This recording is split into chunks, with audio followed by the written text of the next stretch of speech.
안녕하십니까. 성기영의 경제쇼 아나운서 성기영입니다. 세계의 눈이 아시아 태평양 경제협력체 에이펙이 열리는 경주에 쏠리고 있습니다. 특히 오늘은 이재명 대통령과 도널드 트럼프 미국 대통령의 이 두 번째 한미 정상회담이 진행되고 있는데요. 오늘 회담에서는 이견을 좁히고 또 접점을 찾기 어려웠던 양국 간의 관세 협상이나 한미동맹 현대화 등 통상과 안보 관련 양국 현안이 두루 논의될 것으로 전망되고 있습니다. 여기에 또 내일은 미중 정상회담이 예정돼 있는데요. 자, 오늘 한미 정상회담의 쟁점과 경주 에이펙 정상회의에 대해서 살펴보고요. 주요 외신에서는 어떻게 다루고 있는지도 자세히 짚어보겠습니다. 11호 부동산 대책이 나온 지 2주가 지났습니다. 시행 이후 약 2주간 서울 아파트 매물이 급감하고 거래량도 감소한 것으로 나타났다고 합니다. 대신 규제를 피한 지역이 주목받고 있다고 하는데요. 11호 대책 이후 풍선 효과가 어느 정도 나타나는지 살펴보고 앞으로 부동산 시장 어떻게 펼쳐질지도 전망해 보겠습니다. 이 시간 유튜브로도 함께합니다.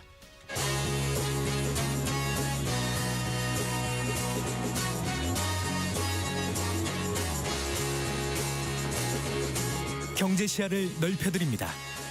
투자의 지름길을 안내합니다. 돈 되는 정보를 발견하는 시간. KBS 1라디오 경제쇼. 먼저 오늘의 주요 경제 뉴스 정리해드리겠습니다. 경제 뉴스 브리핑 손석우 경제평론가와 함께합니다. 어서 나오십시오. 네, 안녕하세요. 안녕하세요. 자, 에이펙 정상회의가 공식 개막했습니다. 지금 이재명 대통령과 도널드 트럼프 미국 대통령 간의 정상회담이 진행되고 있는 거죠? 네, 그렇습니다. 도널드 트럼프 미국 대통령 6년 만에 우리나라를 방문을 했고요. 당초 예정 시간보다 1시간가량 늦게 도착했습니다. 네. 첫 공식 행사가 이제 에이펙 CEO 서밋 특별 연설이었는데요. 50분가량 연설을 했고 전체적인 이제 일정이 좀 늦어지는 바람에 당초 한미 정상회담이 1시 30분부터 시작될 예정이었는데 네. 50분가량 늦게 시작됐습니다. 장소는 경주 천년미소관에서 오찬을 겸한 정상회담식으로 열렸고요. 네. 트럼프 대통령은 정상회담에서 김정은 북한 국무위원장과의 회동이 사실상 불발된 데 대해서 안타까움을 표했습니다. 이번에는 시간이 맞지 않아서 김정은 위원장과 만나지 못했지만 앞으로 만나기 위해 노력하겠다 이렇게 입장을 밝혔고요. 네.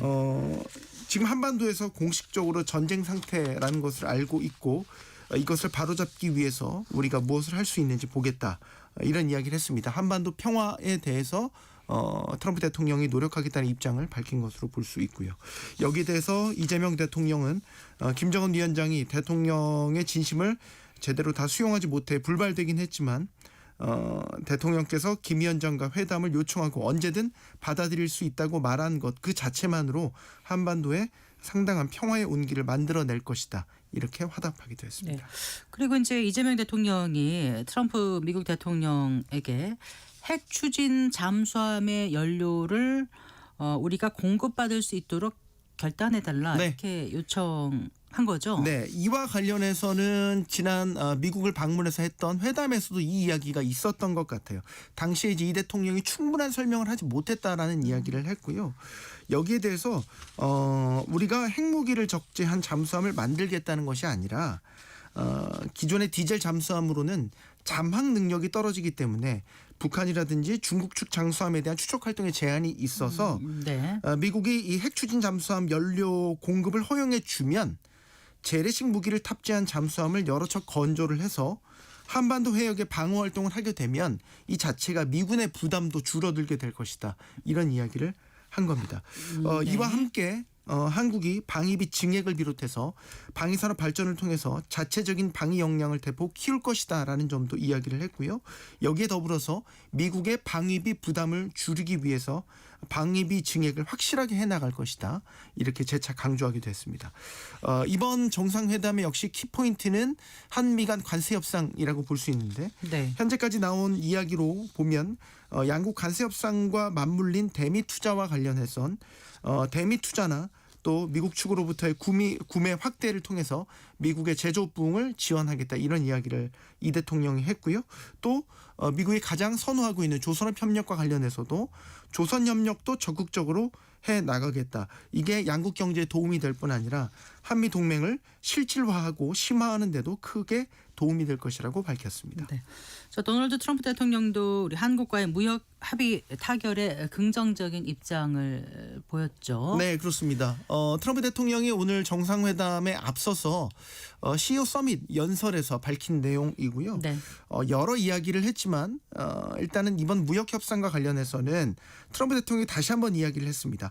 한국과의 무역 협상의 타결이 가까이 왔다. 그리고 한미 양측이 좋은 협상 결과를 만들어내고 있다. 네. 그래서 좋은 결과가 있을 것이다. 이렇게 기대감을 표했습니다. 또 그러면서 얘기한 게 조선업 협력 부분이에요. 한국과의 협력 사업으로 조선업을 이야기를 했고 매우 특별한 관계와 유대를 가지고 있다라는 이야기를 했습니다. 네. 그리고 한화오션이 미국 이제 필리조선소를 언급한 사례도 이야기를 하면서 네. 한미 조선산업 협력의 성공 사례다 이렇게 강조하기도 했습니다. 트럼프 대통령은 또 이제 내일로 예정된 시진핑 중국 국가주석과의 미중 정상회담과 관련해서도 협상을 타결할 수 있기를 희망한다. 합의에 이를 것이라고 생각하며 양측에 모두 좋은 합의가 될 것이라고 말을 하면서 네. 기대감을 높이기도 했습니다. 네, 자 이번 그 에이펙 정상회의에는 세계적인 기업인들도 대거 참석하죠. 특히 이제 주목 끄는 게 AI 열풍 주도한 젠슨왕 그 엔비디아 최고 경영자입니다. 네. 이번 방한 기간 중에 우리 한국 기업들과 그 협력 방안을 논의할 수 있다는 그런 기대감이 커지고 있어요. 네, 지금 상당히 여러 관측들이 나오고 있고 기대감도 큰 상황인데 일단은 에이펙 정상회의를 통해서 방한한 것을 계기로 매우 바쁜 일정을 소화를 합니다. 가장 주목을 끄는 건 지금 삼성 이재용 회장 그리고 네. 현대차 정의선 회장과 3자 회동을 갖는 것으로 현재 전해졌고요. 젠슨왕 CEO가 내일 다시 서울로 옵니다. 삼성도 코엑스에서 그 엔비디아가 원래 그래픽 카드로 유명 GPU 지포스로 이제 유명한 회사인데 네. 한국에 출시한 지 25주년이 돼서 이 행사를 내일 서울 삼성도 코엑스에서 갖고 25주년이군요. 네. 네. 이 행사 이후에 서울에 모처해서 네. 이제 이재용 회장, 정의선 회장과 만남을 가질 것으로 현재 알려져 있습니다. 만찬 회동으로 전해지고 있고 AI나 반도체 또 자율주행, 로보틱스와 관련된 협력 방안을 모색할 것으로 보입니다. 네. 우리나라를 방한하기에 앞서서 젠슨왕 CEO가 워싱턴 DC 행사에도 참석해서 되게 기대감을 높일 만한 그런 발언을 해서 눈길을 또 끌기도 했어요. 그러니까 삼성, SK, 현대, LG, 뭐 네이버까지 이런 한국 기업들을 언급하면서 매우 좋은 파트너이고 친구다. 네. 그리고 그 뒷말이 더 귀에 솔깃했는데 한국을 방문할 때 한국 국민들을 기쁘게 해드릴 수 있는 발표가 있을 거라 그러니까요. 네, 이 얘기를 한 거예요. 뭘까 다들 궁금해하죠. 그렇죠. 지금. 그러니까 한국 국민들을 기쁘게 할 발표가 무엇일까 뭐 궁금한데 다양한 관측이 나옵니다만 이제 일단은 기업들과 다양한 협력한 방안을 발표하는 것. 그런데 이제 특히 지금 이제 삼성전자와는 HBM 이제 고대역폭 메모리 품질 테스트 통과를 기대하는 상황이기 때문에 여기에 네. 대한 발표가 있을 것 아니냐 이런 관측이 나오고 있습니다. 특히 최근에 보도에 따르면 이제 5세대 제품이죠. HBM3 12단의 엔비디아 납품에 상당히 공을 들여왔기 때문에 이번 네. 회동에서 이것과 관련된 협업 발표가 나올 수 있다 이런 전망이 제기되고 있습니다. 네. 자 오늘 코스피 얘기를 안 할 수가 없죠. 네. 네. 또 사상 최고치 경신을 했습니다. 예. 일단 오늘은 빅 이벤트가 상당히 많았던 날이죠. 에이펙 정상회의가 열렸고 이와 관련해서 CEO 서밋 행사 발표 서밋 연설도 있었고요. 또 한미 정상회담이 지금 열리고 있지 않습니까? 이런 이벤트들의 주시를 하면서 오늘 역대 최고치에서 장을 마쳤습니다. 네. 막판에 장 후반에 상승폭을 더 확대를 해서 결국 코스피는 1.76%가 오른 4081.15에 장을 마감을 했습니다. 네. 코스닥 지수는 반면에 0.19% 내린 901.59에 거래를 마쳤습니다. 오늘 되게 호재성 이슈들이 많았던 날이었습니다. 네, 네. 일단 에이펙 정상회의와 한미 정상회담에 대한 이야기도 있지만 SK하이닉스가 오전에 3분기 실적 발표했는데 네. 뭐 예상했지만 사상 최고 실적이었습니다. 영업이익이 11조 4천억 원, 창사 이래 최초로 10조 원을 넘어섰습니다. 요 11조 4천억 원은 증권가에서 예상한 그 실적 예상치 밴드의 상단에 속하는, 그러니까 시장의 기대치를 충분히 만족시켰다. 그런 네. 실적이라고 볼 수 있겠고, 오늘 결국 뭐 장중에는 55만 9천 원까지 올랐거든요. 네. 시가총액 400조 원을 돌파하는 또 신기원을 이뤄냈습니다. 여기에다가 또 트럼프 대통령 연설 중에서 보면 미중 정상 회담에 대한 기대를 표한 것, 이런 부분들도 상당히 긍정적으로 작용을 한 것으로 보이고요. 또 하나 지금 글로벌 투자은행에서 JP 모건이요. 네. JP 모건이 참 들었다 놨다 한다는 생각도 드는데, 코스피가 5,000포인트 달성할 수 있을 것이다. 네. 이런 전망치를 제시를 했고, 지금의 강세장이 만약에 시나리오대로라면 6,000포인트까지도 코스피 목표가를 5천으로 상향하고 네. 상승 시나리오에 따라 6천까지 오를 수 있다라고 네. 이렇게 분석을 했으니 6,000포인트는 사실상 새로운 숫자를 또 네. 제시를 한 거고, 부심을 그만큼 이끌었습니다. 지금 이제 전 세계에서도 한국 증시, 특히 코스피 상승 이 추세에 대한 기대감을 상당히 갖고 있다라는 게 다시 한번 확인이 된 네. 셈이죠. 자, 약간 좀 진정을 하면서 금값 네. 얘기를 해볼까요? 저 갑자기 너무 그게 흥분했나요? 아니라요. 네. 코스피가 많이 오르고 이제 금값이 떨어진다는 얘기를 하려고 제가 드린 말씀입니다. 천정부지로 치솟던 금값이 지금 좀 뚜렷한 네. 하락세인 것 같아요. 최근의 추세를 보면 분명한 하락세로 돌아선 모양새입니다. 일단 상징적인 가격대인 온스당 4,000달러 이 아래로 지금 금값이 떨어졌어요. 간밤 12월물 만기 금선물 종가를 보면 3,983.1달러를 기록을 했습니다. 그 금값이 최고치를 기록했던 게 지난 20일이었어요. 네. 그때 고점이 4,300달러를 이제 넘어섰고 네. 장중에는 4,400달러까지 육박을 했었는데, 그때 딱 고점을 찍고 이후부터 조금씩 조정을 받아왔더니 결국 지금까지 한 10%가량 조정을 받았고요. 말씀드린 대로 4,000달러 선 아래까지 이제 내려오게 된 거죠. 네. 금값의 조정은 여러 가지 이유가 있겠지만 1차적으로는 미중 정상회담이 결국 성사가 되면서 여기에 따른 미중 무역 긴장이 완화된 데 따른 것으로 봐야 될 것 같습니다. 무엇보다 이제 안전자산인 금에 대한 투자 수요가 미중 긴장이 완화되면서 이 투자 수요가 약화된 결과라고 봐야 되겠고, 네. 지금 국제 금값이 이렇게 떨어지니까 국내 금값도 떨어졌는데 네. 낙폭은 2배로 컸습니다. 네. 전날 한국거래소 금시장에서 1g당 금값을 보면 전 거래일보다 3.35% 떨어진 18만 2,830원에 거래를 마쳤습니다. 네. 국내 금값이 소위 말해서 이제 김치 프리미엄이 붙었다고 얘기를 네, 하거든요. 네. 종가 기준으로 이제 최고가 찍은 게 22만 7천 원대. 그때 비교하면 많이 떨어진 거네요. 거의 20% 가까이 급락한 수치입니다. 김치 프리미엄이 빠르게 줄어든 것으로 보입니다. 궁금한 게요. 이제 이 금값의 하락이 일시적인 것인지 아니면 추가적인 금값 하락이 예상되는지 시장에서 어떻게 지금 분석하고 있던가요? 전망이 딱 지금 엇갈려요. 불과 한 2주 전만 해도 다 강세 일변도의 전망을 내놨다면 지금 조금씩 이제 바뀌고 있는 거는, 일단 최근 금값 하락세가 미중 무역 갈등이 완화되면서 안전자산에 대한 수요가 이제 증시 같은 위험 자산으로 옮겨간 이 영향으로 일단은 1차적으로 해석이 되는데, 미중 갈등이 지금 물론 분위기가 좀 완화된 것 같지만 이게 언제까지 갈지는 보장할 수는 없는 거죠. 네, 언제든 네. 또 다시 한번 불안 심리가 보조될 수 있다는 것. 이건 일단 1차적인 변수. 네. 꼽을 수 있겠고, 또 하나 미 연준의 금리 결정이 지금 앞두고 있는데 금리가 내릴 것으로 유력한 상황입니다. 그리고 12월에도 지금 전망으로는 뭐 50bp 빅컷 가능성까지도, 그러니까 금리 인하 추세가 뚜렷하게 나타나는 상황이죠. 그러면 실질 금리가 이렇게 떨어지게 되면 이제 무이자 자산, 금이 무이자 자산이니까 상대적으로 금의 매력도가 올라가게 되면 또 금값이 상승하는 경향이 있거든요. 여기에다가 이제 언제든지 인플레이션 우려가 재점화될 수 있고, 네. 또 미국 연방 정부가 셧다운 상태인 거고, 이에 따른 재정 적자 우려도 여전히 남아 있다라고 보기 때문에 이런 상황들을 감안하면 지금의 하락이 일시적인 거고 금값이 다시 고개를 들 수 있다라는 전망인 거죠.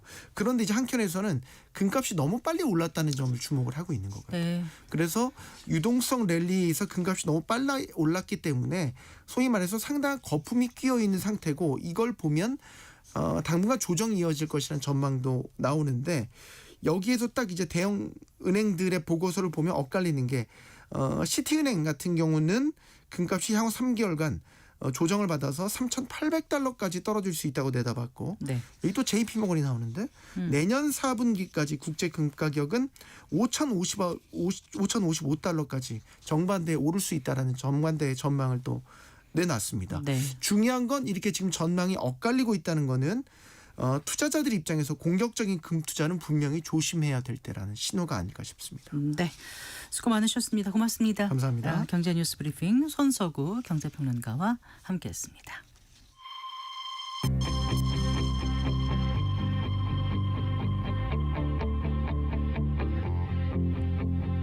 경제 전문가의 원포인트 레슨. 꼭 알아야 할 정보와 이슈를 알기 쉽게 풀어드립니다.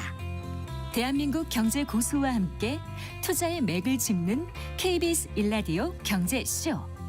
진행의 성기영 아나운서입니다.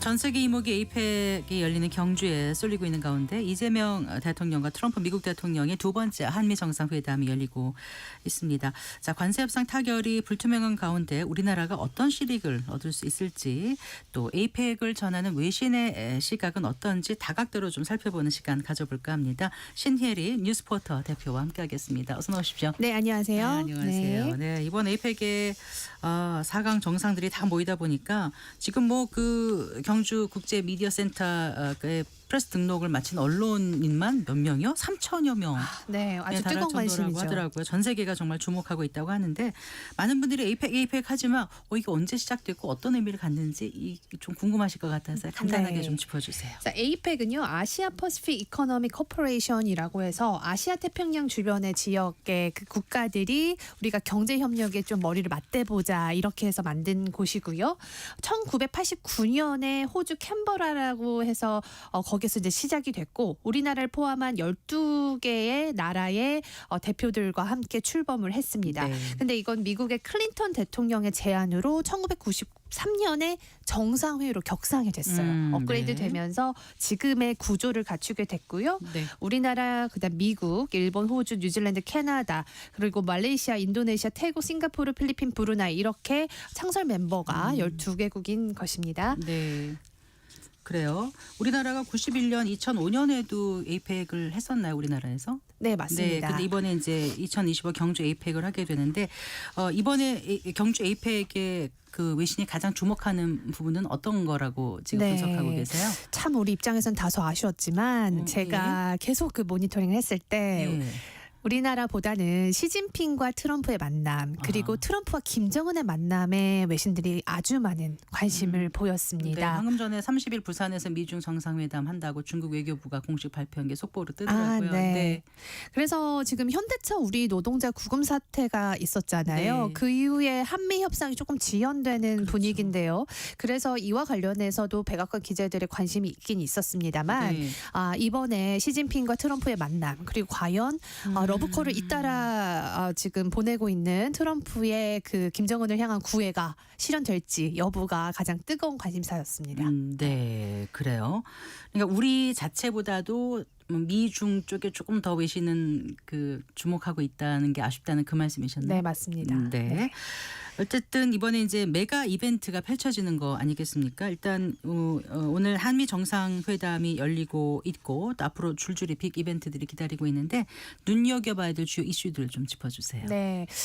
지금 일단은 우리나라 입장에서는 협상을 정말 제대로 잘 하는 것이 중요하지 않습니까? 근데 지금 미국이 과도한 요구를 하고 있다라는 그런 지금 평가가 많습니다. 네. 트럼프 쪽에서는 계속 3,500억 달러를 현금으로 지급해달라 이렇게 그 조건을 밀고 있었는데 네. 이게 외환 위기를 초래할 만큼의 아주 우리한테는 불리한 것이다라는 것을 우리나라 정부도 확실히 여러 번 말했고요. 네. 그래서 이번 한미 회담을 통해서 이 정상 간의 논의를 통해 이견을 좁혔는지 그 여부가 굉장히 중요한 관심사입니다. 네. 아직까지 지금 이와 관련한 업데이트 정보가 나오진 않고 있어요. 근데 지금 보면 뭐 지금 분위기는 트럼프가 이제 그 여러 가지 대우를 받았죠. 특히 무궁화 훈장과 대훈장. 그다음에 네. 왕관, 신라 네. 왕관. 지금 미국에서는 노킹스 시위가 한참입니다. 맞아요. 그 저기 타임스퀘어 그 밑에서 맞아요. 예. 그래서 트럼프는 왕이 아니다. 트럼프는 사실 왕의 그 위치에서 네. 지금 미국인들한테는 인정받지 못하는 상황인데 트럼프 대통령이. 우리나라는 네. 그런 어떤 갈증을 좀 해소시키기 위한 어떤 외교적 선물이자 제스처로 네. 왕관을 주지 않았습니까? 당장 써보고 싶다고 말할 네, 정도였어요. 그래서 트럼프가 네. 이제 모두 발언에서 이에 대해서 굉장히 기뻐하더라고요. 그래서 나를 이렇게 환대해줘서 너무 고맙다 이런 얘기를 하는데 그것이 과연 외교적으로 우리나라한테 이점이 될지는 좀 더 지켜봐야 될 것 같습니다. 네, 그래요. 자, 그 한미 정상회담 조금 더 이제 짚어볼게요. 관세 협상이 좀 타결되는 게 아니냐, 한미 정상회담을 계기로 이런 기대가 있었는데 계속 엎치락 뒤치락 하다가 이제 지금 봐서는 현재 상황으로선 좀 뭔가 극적인 타결이 나올 것 같지는 않은 것 같아요. 근데 네. 방금 또 트럼프가 이야기한 걸 보니까 네. 이제 거의 끝났다. 오늘 이제 한미 협상하고 예. 내일은 한주 협상하겠다 이렇게 얘기했어요. 근데 네. 이거는 뭐 트럼프 쪽에서 계속 얘기했던 거고요. 그러니까요. 우리나라에서는 실익을 챙기는 협상을 하겠다. 시간은 중요하지 않다. 조금 지연되더라도 우리의 실익을 찾겠다는 스탠스이기 때문에 사실 트럼프 쪽에서는 계속 이렇게 얘기를 하지만 이게 과연 정말 그 빠른 시일 내에 협상이 될지는 지금 아직까지도 모르는 상황입니다. 네, 그래요. 아까 잠깐 말씀하셨는데 그 쟁점이 되고 있는 게 이제 투자 금액하고 투자 방식이지 않습니까? 네. 네, 어디까지 맞습니다. 지금 조율이 되고 있다고 전해진 거가 있으면 좀 소개해 주세요. 네. 일단 3,500억 달러를 현금으로 선 지급하라라는 미국의 일관된 주장에 있어서 네. 지금 여러 회의를 통해서 그나마 좀 좁혀진 게 이거를 한 2천억 달러 정도로는 좁혀진 것 같아요. 그러니까 그래요? 1,500억 달러를 오. 디스카운트를 받은 것 같긴 한데 네. 그마저도 엄청난 거죠. 왜냐하면 지금 보도가 나오는 게 그러면 2천억 달러를 8년에 나눠서 2,250억 달러씩 8년을 하면 지급해라. 2천억 달러가 근데 되는군요. 근데 2천억 달러가요. 우리나라 돈으로 거의 300조 원입니다.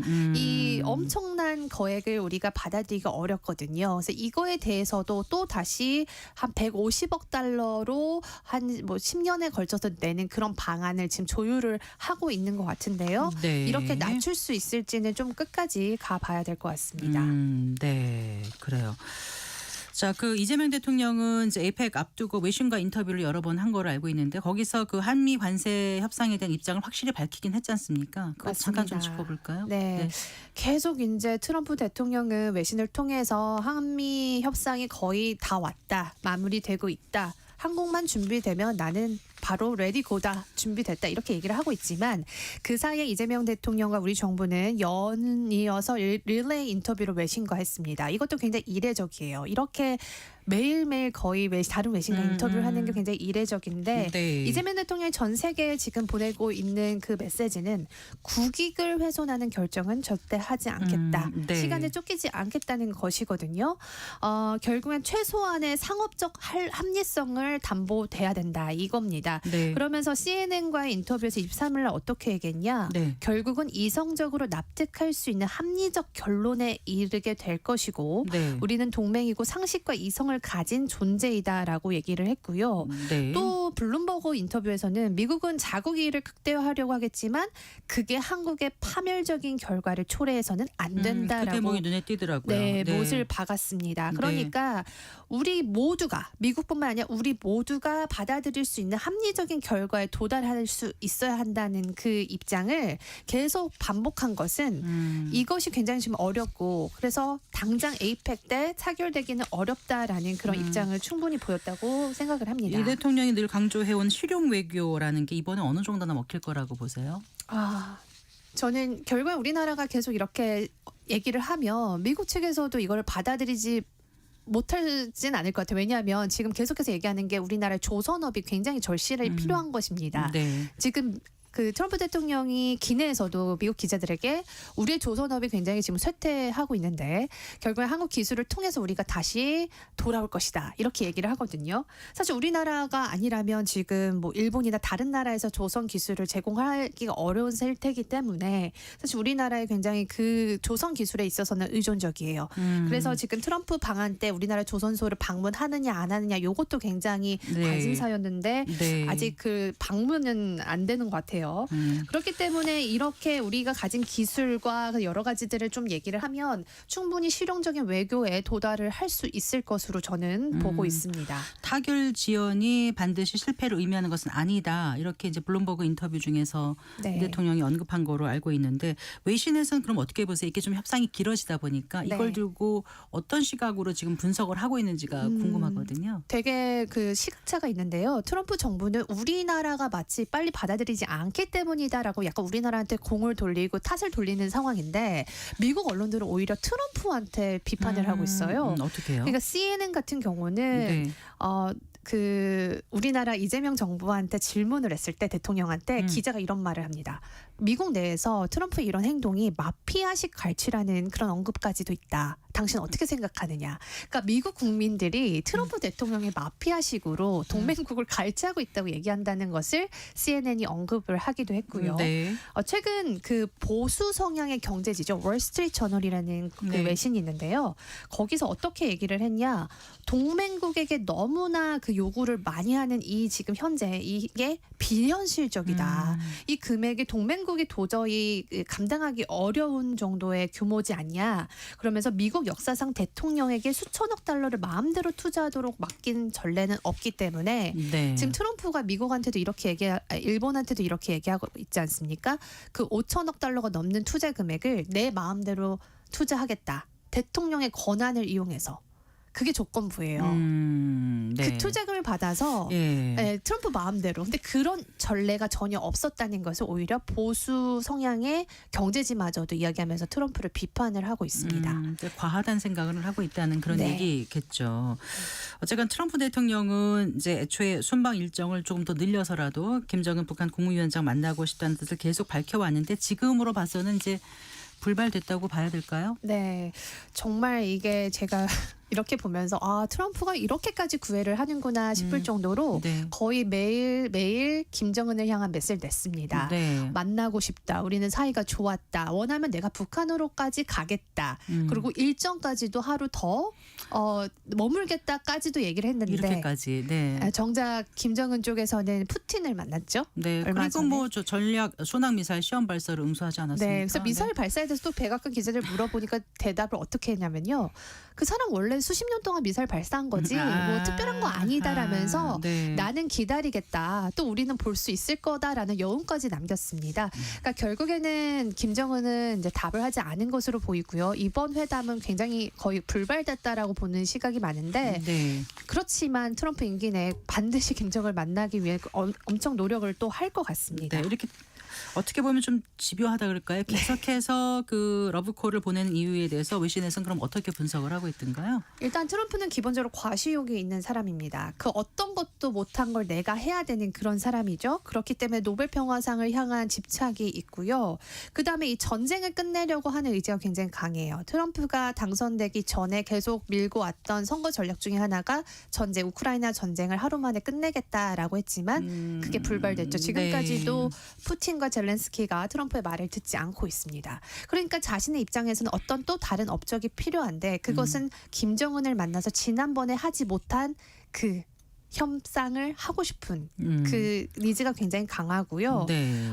그 누구도 개방하지 못한 그 미지의 세계가 북한 아닙니까? 그러니까 북한의 트럼프 타워를 정말 세우고 네, 그것을 네. 자기의 업적으로 남기는 것이 그 어떻게 보면 대통령으로서의 마지막 어떤 포부다 이렇게 볼 수 있는 것 같습니다. 그게 외신에서 그런 분석을 지금 싣고 네. 있는 거예요. 네. 네. 그런데 이제 많은 외신에서는 이제 이번 그 회동이 사실상 그러니까 안 되기를 바라는 그런 외신도 있더라고요. 좀 신기하게도 워싱턴 포스트라는 그 미국의 유력지가 사설을 냈는데 네. 지금 트럼프가 계속 김정은을 이렇게 급하게 만나려고 하지만 김정은이 2019년 때 그 김정은이 아니다.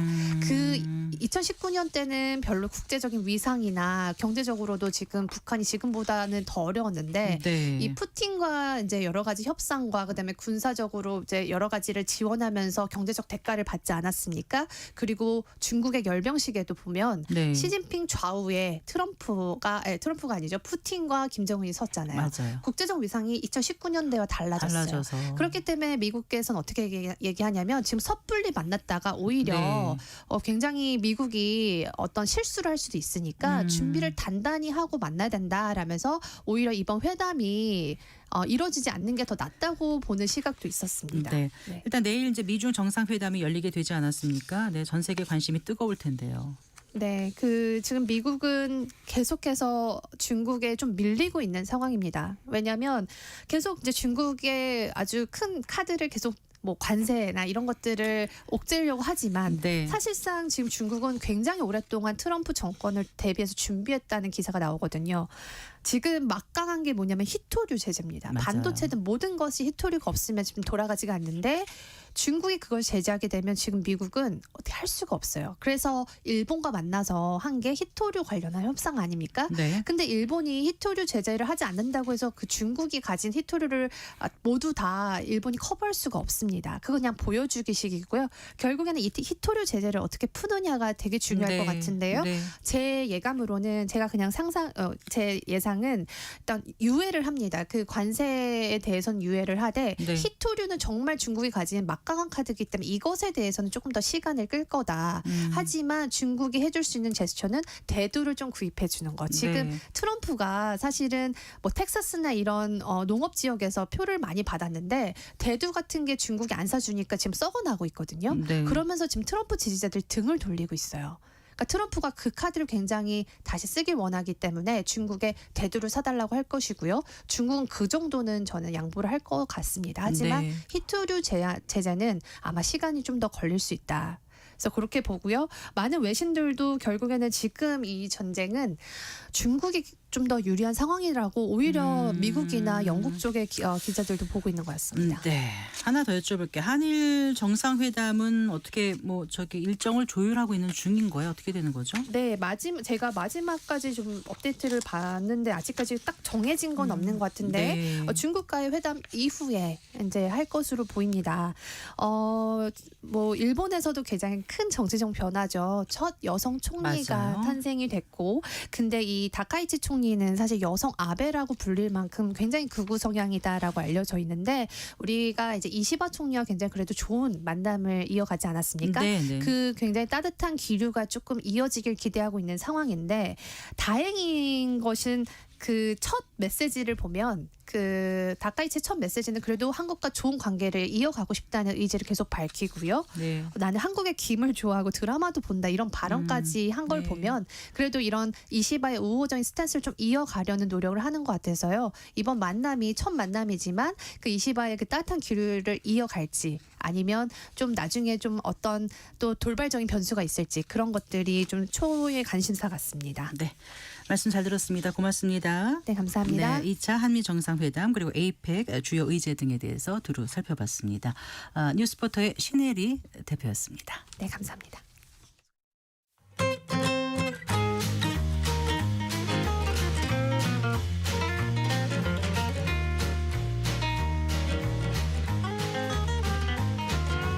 경제 맛집 투자 핫플.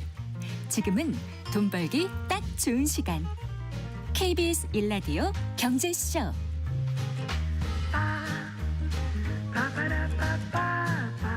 네, 4시 38분입니다. 한 주간 집값 동향 살펴보고 실생활에 도움이 되는 부동산 관련 소식들 발빠르게 전해드리겠습니다. 김인만 부동산경제연구소장과 함께합니다. 어서 오십시오. 안녕하세요. 안녕하세요. 자, 11호 대책이 발표된 지 벌써 2주 다 돼가는 건가요?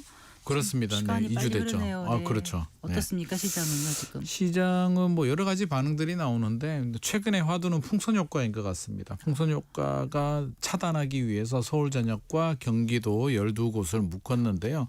경기도 쪽은 풍선 효과가 생겼습니다. 뭐 동탄구리, 남양주 쪽으로 생겼는데요. 일단 통계부터 먼저 좀 살펴보게 되면 화성시가 마이너스 0.03에서 대책 발표되고 보합으로 돌아섰고요. 구리시는 0.05에서 0.1%, 네. 수원, 권성구, 그러니까 수원은 팔달구, 영통구, 장안구가 묶였기 때문에 남아있는 구가 권성구거든요. 그래서 권성구가 보합에서 0.04%, 안양, 마랑구, 용인, 기흥구 모두 다 상승을 했습니다. 그래서 네. 통계적으로 상승을 했고요.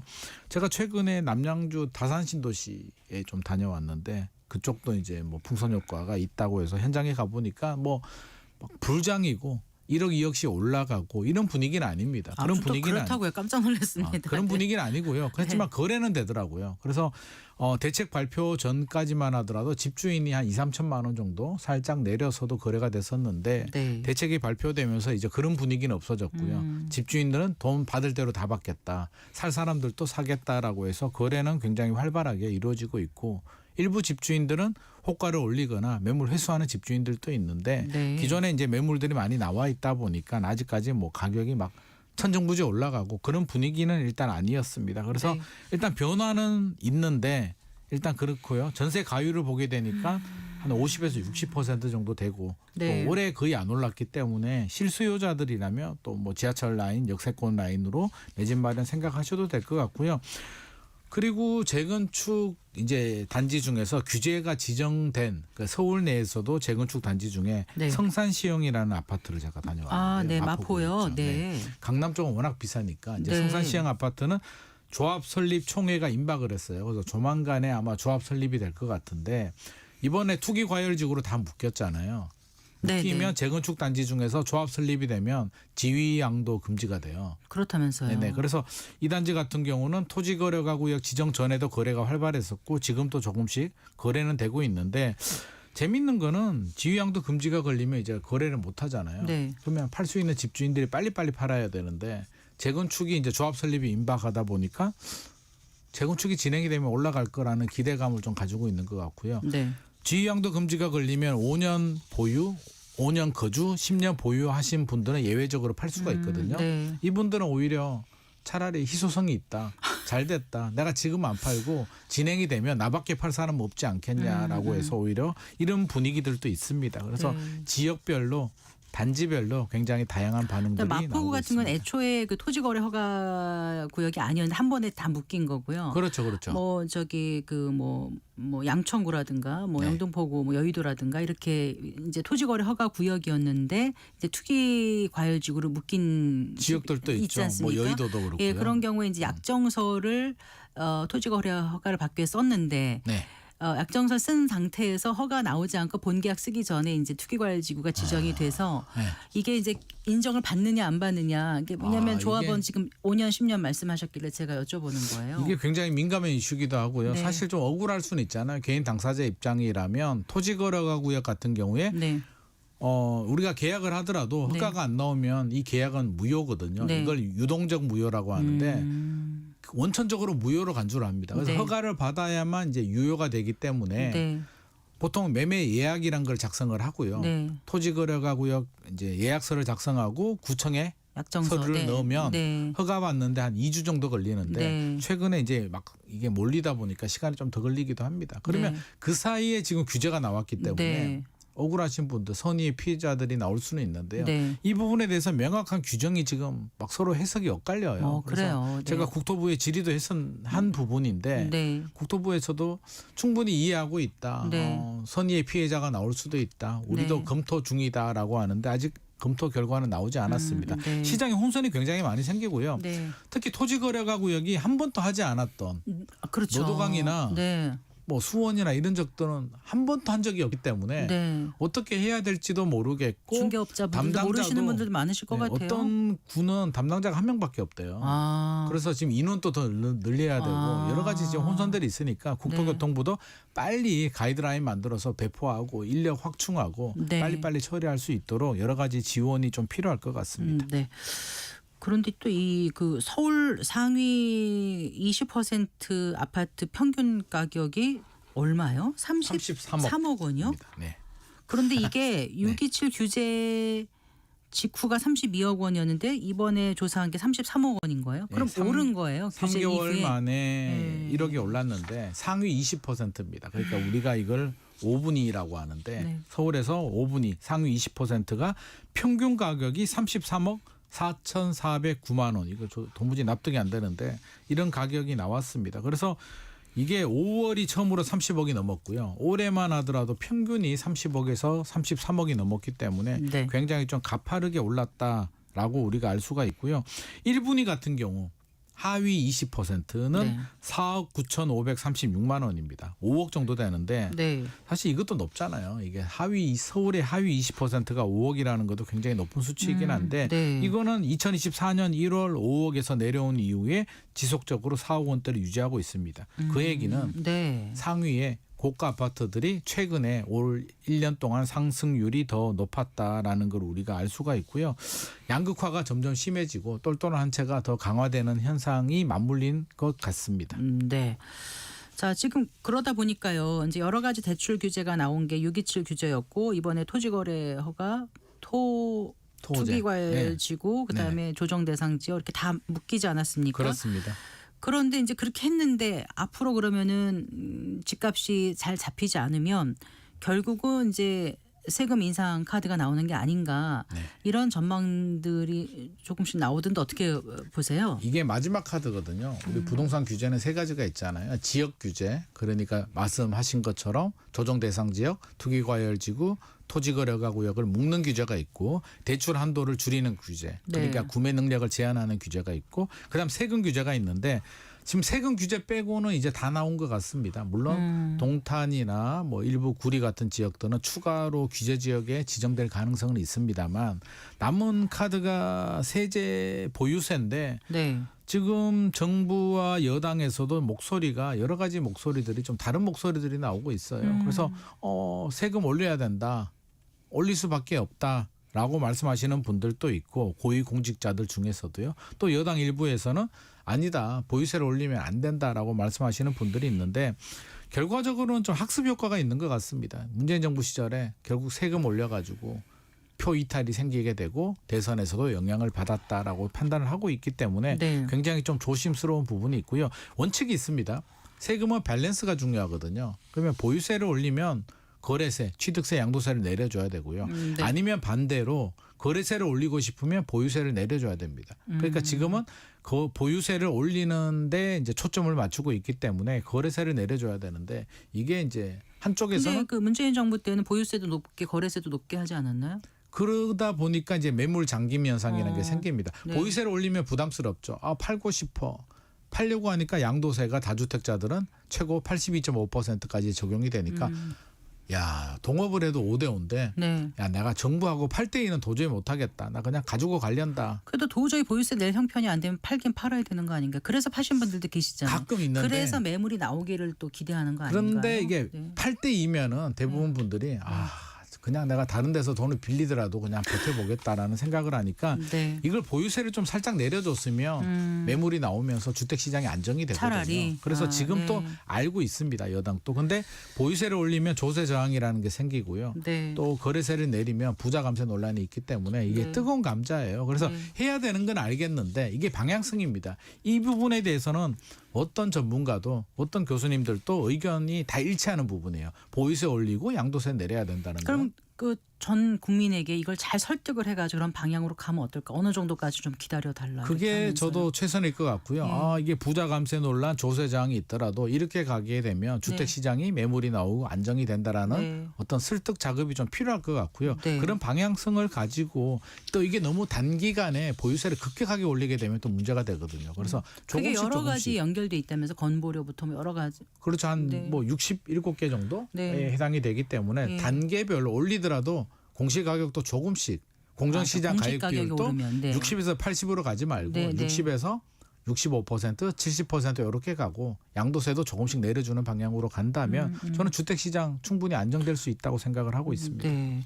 그 토지 확대 지정 후에 그 저기 기존에 살던 집에 계속 살겠다는 세입자가 늘고 있어요. 어떻습니까? 눌러앉는 세입자가 지금 늘어나고 있는 상황인데요. 내용을 좀 보게 되면 10월 20일부터 10월 26일까지 네. 서울의 아파트 전월세 거래가 1,949건이 있었는데요. 이 중에 49.8%가 신규 전세 계약이었고 임대차 계약이었고요. 갱신 계약은 50.2%인데 이제 비슷하게 나왔는데 통상적으로 신규 계약이 더 많았거든요. 근데 지금 갱신 계약이 비율이 월별 비율로 높게 나온 거는 처음이라고 합니다. 아, 그래요.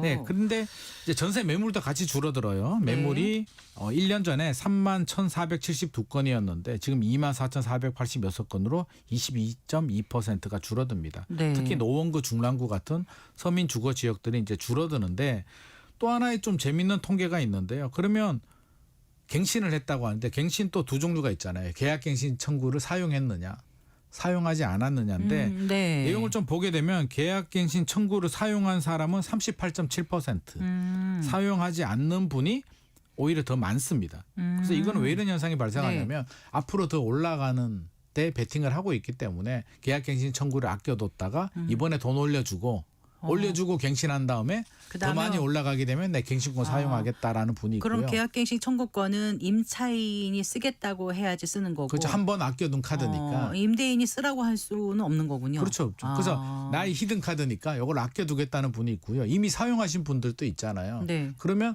그냥 돈 올려주고 이사 안 가고 요즘 눌러 안 씁니다. 왜냐하면 나와봐야 네. 매물도 없고 요즘 이사비가 한 500만 원 정도 나온다고 해요. 그래서 중개 수수료도 그렇고 중개 수수료도 그렇고 네. 같은 값이면 그냥 눌러 앉는 게 유리한데 그러다 보니까 신규 입주 물량도 안 나오고 전세 매물도 순환이 안 되다 보니까 네. 지금 전월세 시장은 좀 불안한 상황입니다. 네. 이제 주로 아파트 얘기를 많이 하는데 서울 시내 전국에 아파트만 있는 게 아니라 비아파트가 무척 많지 않습니까? 그렇습니다. 네. 그럼 비아파트로 가면 좀 괜찮지 않을까 하는데 뭐 주거 품질 여러 가지 얘기가 있습니다만 일단 가고 싶어도 비아파트 공급도 많이 늘지 않고 있다고 하더라고요. 비아파트 공급도 상당히 많이 줄어들었습니다. 2022년까지만 해도 공급이 좀 많았는데요. 네. 2023년 이후에 PF 자금난 문제들도 생기고 전세 사기가 생기면서 맞아요. 이제 줄어들었는데 네. 통상적으로 서울에서 아파트는 한 4만 세대 정도, 네. 비아파트는 2만 세대 정도 공급이 됐는데 최근에 제가 어제 확인을 해보니까 신축 빌라 같은 경우는 올해 한 서울에서 1,000세대 정도? 그렇게 1,500개는 적게요? 거의 올스톱입니다. 그래서 많이 보셨잖아요. 골목에 가보면 뚝딱뚝딱 공사하는 현장들을 예전에는 많이 봤는데 맞아요. 최근에 안 보이잖아요. 네. 공사 현장이 없잖아요. 단독주택 부수고 다세대나 도시형 생활주택 짓는 게 안 보입니다. 그래서 지을 수가 없는 이유는 전세 사기도 생기고 건축비도 많이 올라갔습니다만 허그가 보증 한도를 자꾸 사고가 생기다 보니까 보증 한도를 공시가격의 140에서 126%로 축소하다 보니까 네. 새로운 전세 세입자가 전세 가격이 보증 한도만큼만 지불을 하다 보니까 역전세가 생겨요. 그러니까 집을 지을 필요가 없다고 생각하는군요. 사업성이 안 나오니까 짓지를 못하다 보니까 네. 단기간에 아파트 입주 물량이 부족하면 비아파트는 한 6개월이면 지으니까 비아파트 공급을 늘려야 되는데 이런 문제들이 있으니까 정부도 이 부분에 대해서는 좀 귀를 기울여야 될 것 같고요. 비아파트 공급을 늘리는 정책을 좀 펴야 될 것 같습니다. 네. 그 재건축 초과이익 환수제 이건 어떻게 돼가는 거예요? 이것도 앞서서 우리가 보유세 올리고 양도세 내리면 뜨거운 감자인데 재건축 초과이익 환수는 더 뜨거운 감자입니다. 왜냐하면 전문가들 사이에서도 의견이 갈려요. 이 부분은.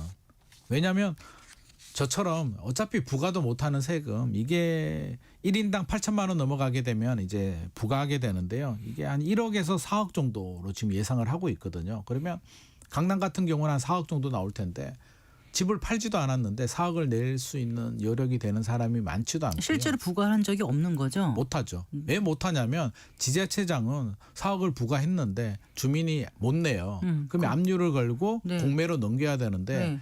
지자체장이 초과이익 환수를 안 냈다고 해서 공매로 넘겨버리게 되면 네. 지방선거 앞두고 그 지자체장 또 안 하고 싶잖아요. 그래서 이게 할 수도 없는 세금이고 굉장히 복잡한 세금이니까 아직까지 미실현 이익에 대한 과세다. 뭐 이중과세 논란이 이런 있어서 논란도 있기도 차라리 하고. 그냥 폐지하고 공급에 대한 시그널을 주자라고 말하는 분들도 있고요. 또 한편에서는 야 무슨 소리야. 지금 투기 자극하고 네. 가격이 더 불안해져. 안 돼라는 목소리가 팽팽하기 때문에 여당 내부에서도 지금 폐지해야 된다. 아니다. 무슨 소리냐. 지금 의견이 갈려져서 이것도 지금 답을 못 내고 있는 상황입니다. 네. 자, 그리고 하나 더 여쭤볼게요. 가족 간 그 싸게 저가 부동산 거래를 증여로 보고 취득세를 많이 물린다고 하던데 네. 이건 어떻게 봐야 됩니까? 보통 기본적으로 가족 간에 거래하게 되면 증여로 간주를 해요. 간주하는데 네. 나 우리 매매했어. 돈 주고 받았어라고 하면 인정을 해주거든요. 네. 근데 이게 이렇게 편법으로 해서 빠져나가는 분들이 많이 있기 때문에 이번에는 철저하게 조사를 해서 네. 증여로 간주하고 다주택자들은 증여 취득세 12%까지 물리겠다는 건데요. 네. 기준이 있습니다. 예. 시가보다 30% 낮게 매매 거래하게 되면 너희가 안 돼. 아무리 가족 거래 돈이 왔다 갔다 하더라도 예를 들어서 10억 아파트인데 5억의 자녀한테 팔아요. 야, 이거는 너무했잖아. 그렇죠. 네. 라고 해서 이 부분에 대해서는 증여를 간주하고 증여세도 내야 되고요. 네.